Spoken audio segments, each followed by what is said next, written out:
It's been a few weeks since I wrapped up my final episode on Monarch, and for the first time in my channel's history, I feel compelled to talk about the experience I've had. It's not the first new franchise I've played, but it's the first game I've gone through that's left me feeling so deeply opinionated. Which is funny because the fact that I even ended up playing Monarch was pretty much an accident. Early-ish last year, I saw a video buzzing about this brand new game coming directly from the minds of the creators of Shin Megami Tensei F. And if there's one thing a Megami Tensei fan like myself adores, it's more Megami Tensei. Now, I'd known Furyu by reputation long before I ever heard of this. In fact, I was gonna play through the Caligula effect since it seemed to be hitting all the right beats for me. A huge cast of teens in a slick, stylized environment using mental mumbo-jumbo to battle shadowy demons is just what the doctor ordered. Someone else's take on Persona could be the start of something great. But then the reviews started hitting, and my opinion of Furyu began changing. They weren't a new Atlas-like company pumping out similar stuff. No, it became clear that people thought the Caligula effect wasn't anywhere near as impressive as a series it could barely imitate, turns out, let alone rival. So I didn't want to take a chance on something that was seeming less and less likely to be what I was after, and as you can see, there is no Caligula footage on my channel. But Monarch looked different. From the absolute tiniest bit I allowed myself to see of the hype before I bought it for myself, the polish seemed to be there. The aesthetic seemed to be there. And I personally can forgive a lot more in a Shin Megami Tensei-like experience than I could in a Persona-like experience. Which is also why I never bothered with Mine Zero, but that was years before I started Feral Fiasco, so we don't gotta worry about that. And now, 125 hours later, with the final curtain called, I got a lot to say. Spoilers inbound.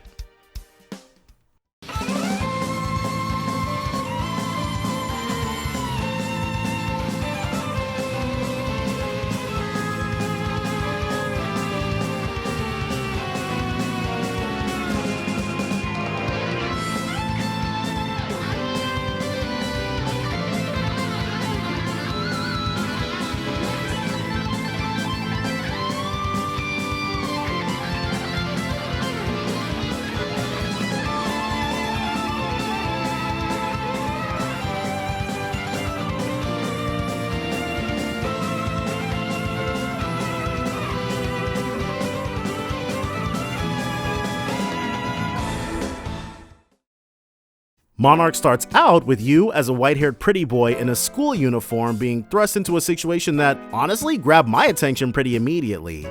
You and your knife versus some jack skeletons. I'm sure there's basically no way to win, but I will be forever intrigued by the fact that I whiffed a 99% chance to hit. Are you for real? Anyway, you lose and watch as a strange anomaly engulfs your school and does something to your fellow students. And what happens next is easily my favorite part of the whole game, which, yes, happened at the very beginning pretty much. The personality quiz. A strange person calling herself Yoru asks you a series of questions to determine your ego.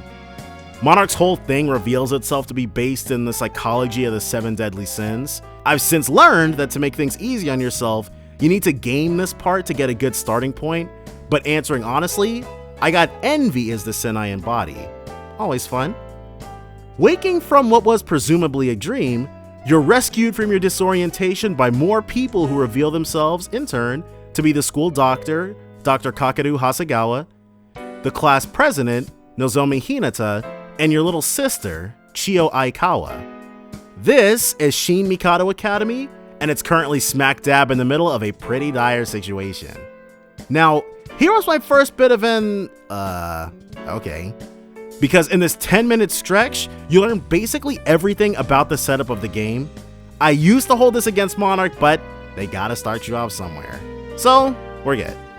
Maybe it just took me an inordinate amount of time to be able to keep everything straight in my head, like dozens of hours, but I got there eventually, and that's what matters. So, the mist is dangerous. Answering phone calls is dangerous. Skeletons is dangerous. Check, check, check. Next, one of the game's namesake monarchs shows up, tells you about becoming a pact bearer so you can use your authority and a magic gear in the other world to fight demons, And, as our Monarch Vanitas says, "I'll save the explanations for a more obliging ear. I doubt you'd even grasp the weight of what I'm doing here." Monarch itself is a turn-based strategy RPG. Or is it a tactical RPG? Hold on, I don't even know what the difference is.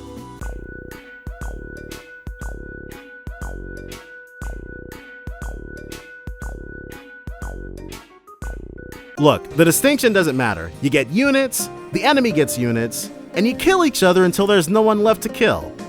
For me, it's a bit of a departure from the kind of stuff I usually like, but the actual moment-to-moment gameplay of Monarch's battles is engaging. At least until you discover what I'm pretty sure is a first-order optimal strategy, thank you extra credits. But more on that later when I talk about the battle system specifically. Back to the story, by the skin of your teeth, you and your aforementioned posse of Mist Wanderers survive thanks to your new powers and your fiendish thrall. From there, it's your first go-round in Act 1. The game is structured in these acts, which are further divvied up between the playable cast. If you're unfamiliar with Shin Megami Tensei If, the themes that set this game up as a spiritual successor to it are already here in spades.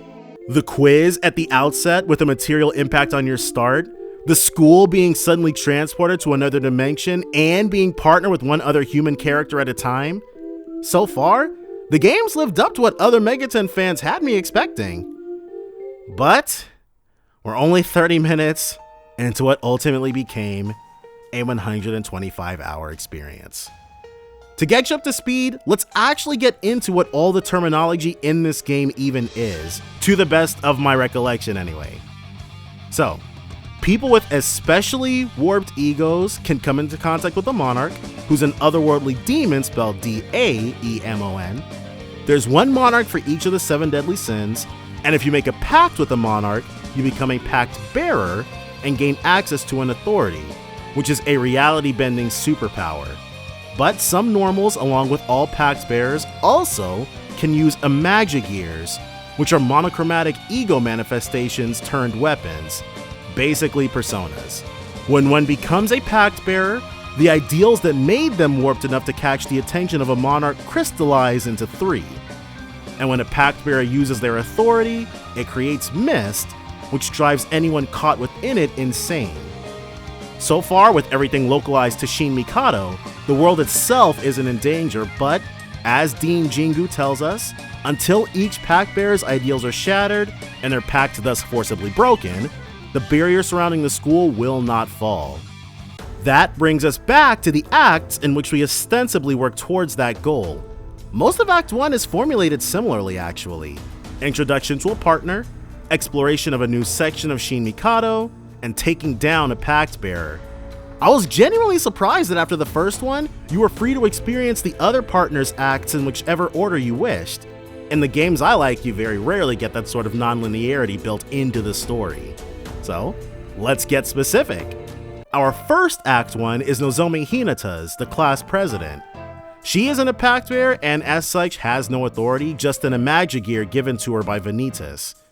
This allows her and you to assist each other in the Academy's main building against the Pact Bearer of Pride, Kurama Hitotsubashi. Then, at least for me, it was Kokoro Sarugadai, the Pact Bearer of Sloth. You and her team up in the second year's building to take down the Pact Bearer of Wrath, Subaru Ikaria. Afterward, it was the man, the myth, the legend, Ryotaro Date, who's the Pact Bearer of Gluttony. In the third year's building, it's you and him against Hayate Sumabuki, the Pact Bearer of Envy. Lastly, and also leastly, is Shinya Yuta and you in the club building versus the Pact Bearers of Lust, Akane and Sumide Tono. Shinya is like Nozomi in that he has no authority and isn't a Pact Bearer, it's just him and his Imagigear. Act 1 is pretty nice, because the entire time you're working with your friends in the True Student Council, which is this game's version of SEAS or the investigation team, you know in the back of your mind that this will eventually end. Violently. The pact bearers among you are not exempt from Dean Jingu's warning that all pacts must be broken for the school to be freed. It's a delicious kind of tension, really spoke to me actually. That said, here's where things started going a bit south. For me. In hindsight, I acknowledge that this isn't really on the game, but rather on my own presuppositions, but the way it made me feel in the hours I was going through it are hard to ignore. I gotta talk about it. You get a very obvious calm before the storm bit of happy fun time, and then the school doctor, Dr. Kakadu, gets revealed to be a pact bearer. The pact bearer of greed, to be specific. What ensues is the only time in Act 1 where you have access to each of your partners, and also where I have to pause to talk about the way this game handles puzzles. I'll give the creators credit. They do a lot with very little.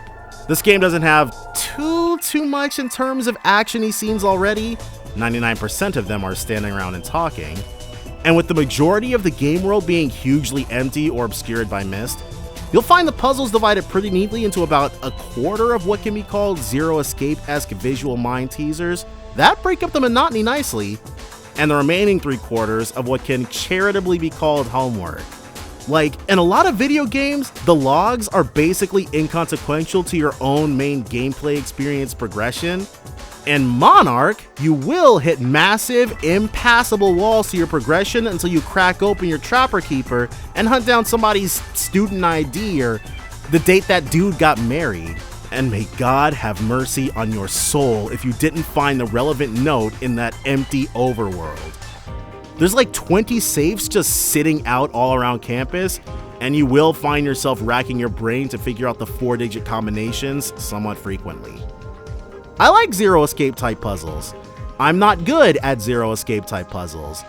For me, when I was able to figure one of the puzzles out, I was on cloud 9, not gonna lie. When I was hard stuck, I was hating life. Takamori Suzuki, the absolute bane of my existence, will never forget that name for as long as I live, probably. If you're not me, you probably enjoyed the light exercise for your gray matter they provided. In fact, I got so stuck that I spent like a month and a half making zero progress. Oh my god.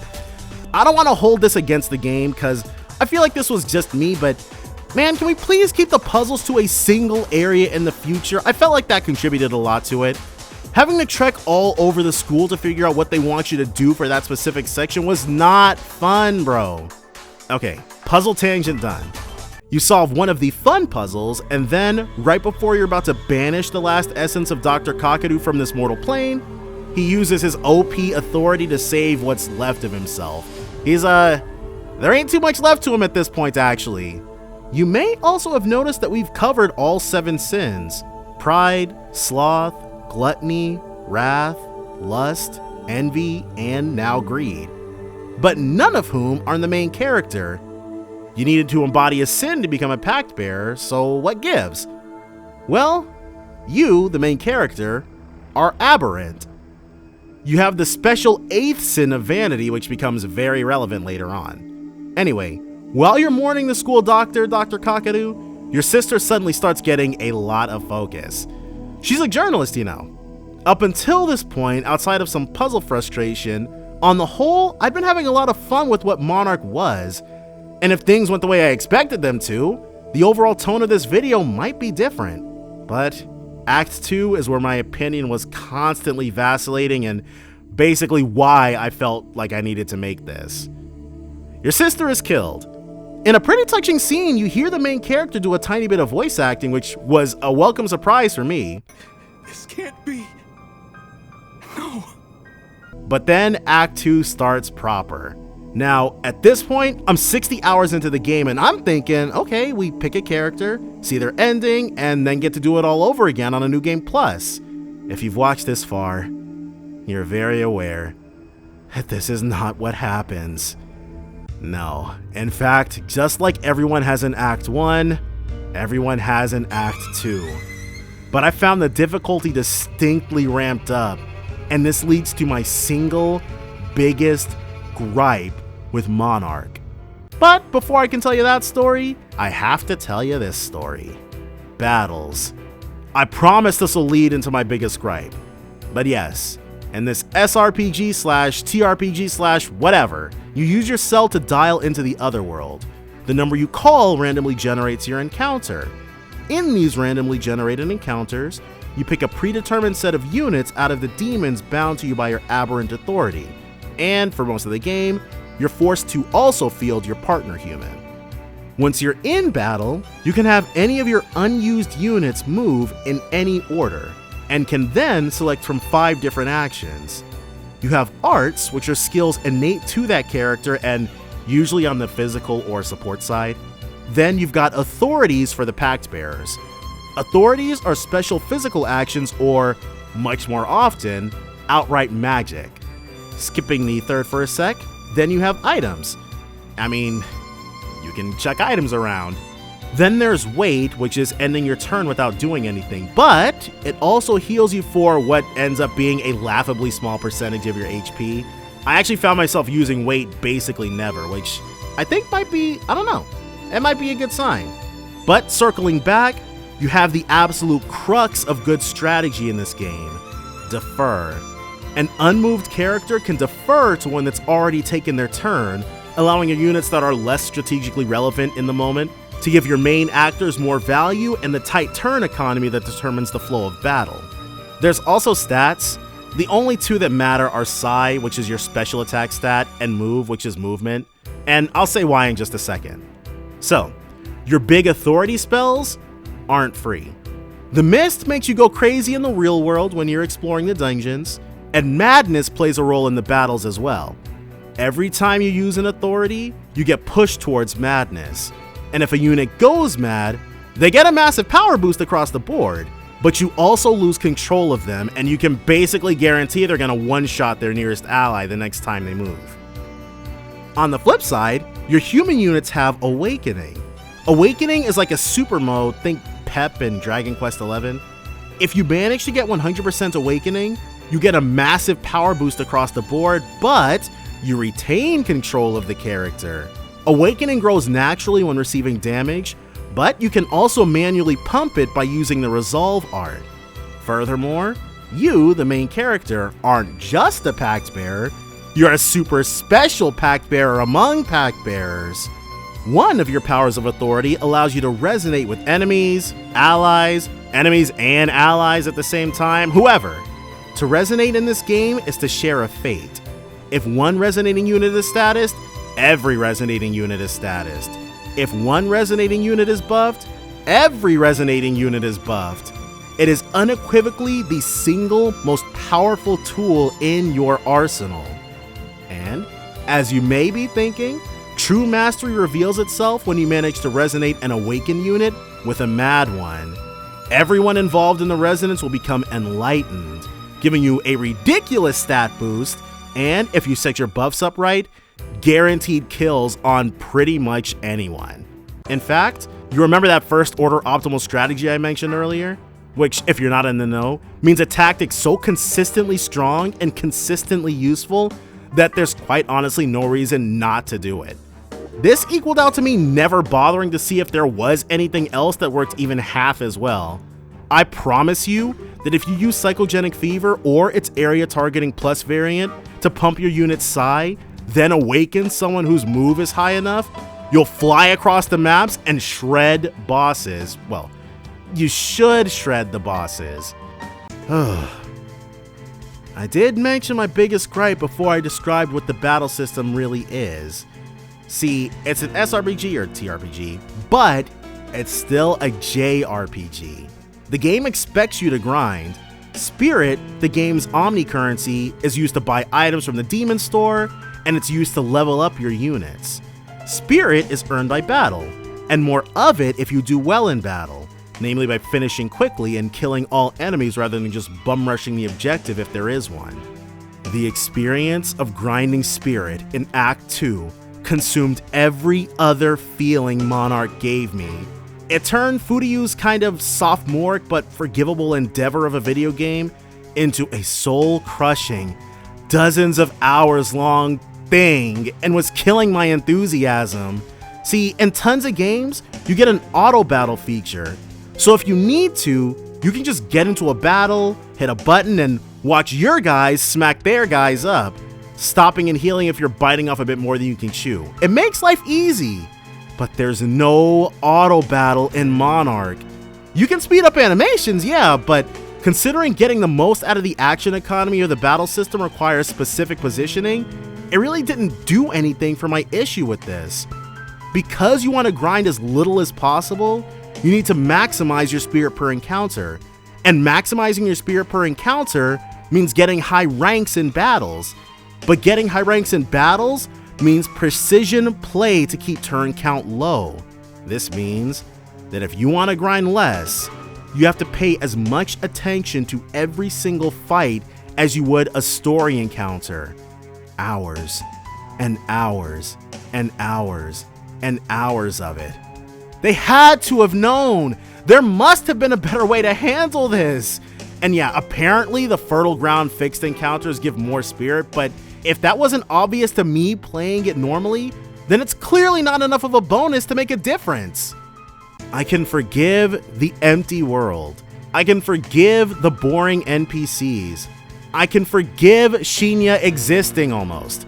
But I just don't understand why they felt the need to design the game in such a way that your time is being intentionally disrespected. And the entirety of Act 2 is like this. Pretty much this massive issue I had was compounded by the fact that after Ryotaro and I decimated what I thought was the final boss, time rewinds. And you find yourself at the start of Act 2 all over again, with the game now prompting you to find somebody else to pair up with. So earlier, I said each go-round in Act 1 had a similar structure, right? Act 2 is 60 hours of the exact same thing, with a few different text boxes here and there.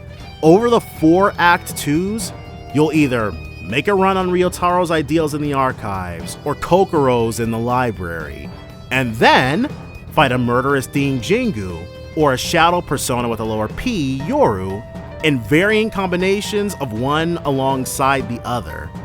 Each time you only learn a scant 2 or 3 new details while watching the same cutscenes and experiencing the same big revelations. And seeing these same cutscenes and hearing these same big revelations are supposed to be your reward for hours of intensely focused grinding. Finally accepting that I was going to have to do Act 2 4 times was the low point of my time with Monarch. Bro, if they make us do this a 3rd time, I swear to God, go forth and seek out a new possibility.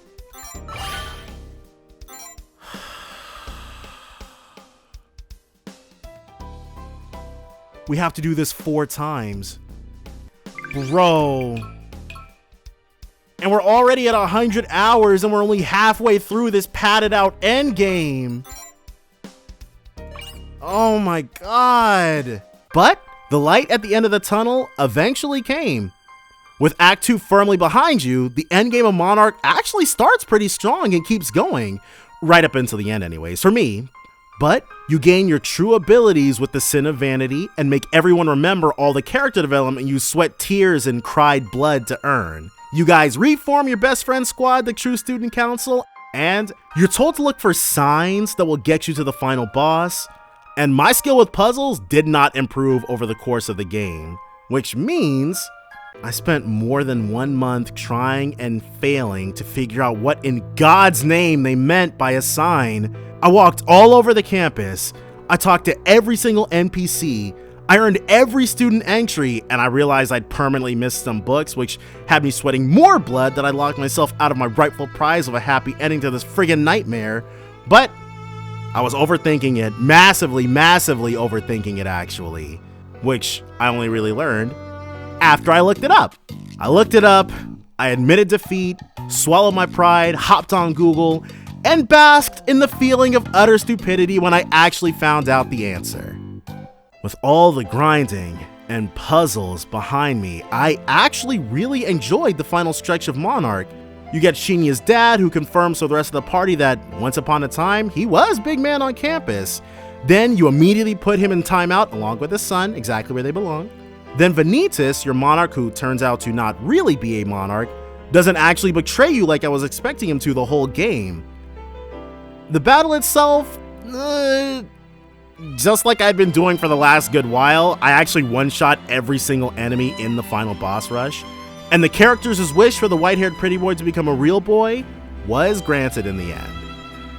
That's basically the plot of Monarch and my feelings on the most important bits. Like, I didn't cover absolutely everything, just the stuff that made me, like, emotional, for good or for ill.